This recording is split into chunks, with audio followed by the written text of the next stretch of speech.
450 commission अफसर जानते हैं, जो बच्चे कमीशन से सेलेक्ट हो करेगा। आईएएस है, आईपीएस है, पीएसएस ये है, आईएफएस है, इंडियन फॉरेन सर्विसेज से है, पीएसएस जुडिशरी में है, इंडियन फॉरेन सर्विसेज में है, या और तमाम स्टेट जुडिशरी में एसपीएम है, डिप्टी एसपी है। तो कमीशन अफसर लगभग 450 की तादाद है हमारे इटावा में। तो कुल मिलाकर के 450 की तादाद, बड़ी तादाद है। वो हमारे प्रेरणा के स्रोत हैं।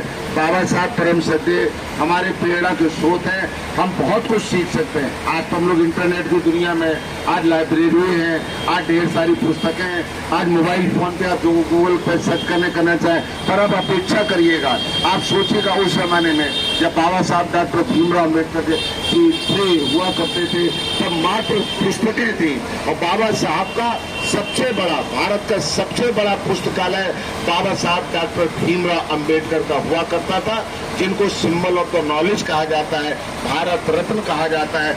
ये पुस्तकें ही हैं जो हमको अंधेरे से उजाले में लाकर आती हैं।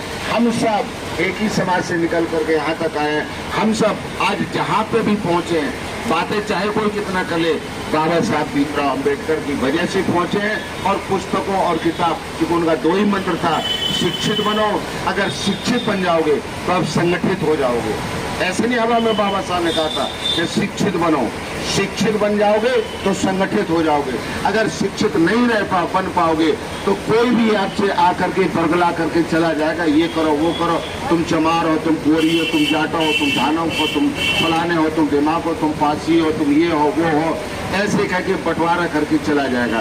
पर अगर आप संगठित रहोगे तभी आप संघर्ष कर पाओगे, तभी जिंदगी में आगे बढ़ पाओगे। तो बाबा साहब ने उस समय कहा था, आज से 100 साल पहले सोच करके कहा होगा कि शिक्षित बनो, संगठित बनो, तभी आप संघर्ष कर पाओगे। और जब संघर्ष करोगे तभी आप सफल हो पाओगे। घर बैठे बैठे कोई भी संघर्ष आज तक दुनिया में नहीं हो पाया है। मेहनत करिएगा, आगे बढ़िएगा, निरंतर सतत प्रयास करते रहिएगा। यही बाबा साहब का संदेश था। और वो जो मैं अभी लाइब्रेरी में घुसा, बड़ा अच्छा संदेश लिखा था APJ अब्दुल कलाम साहब का।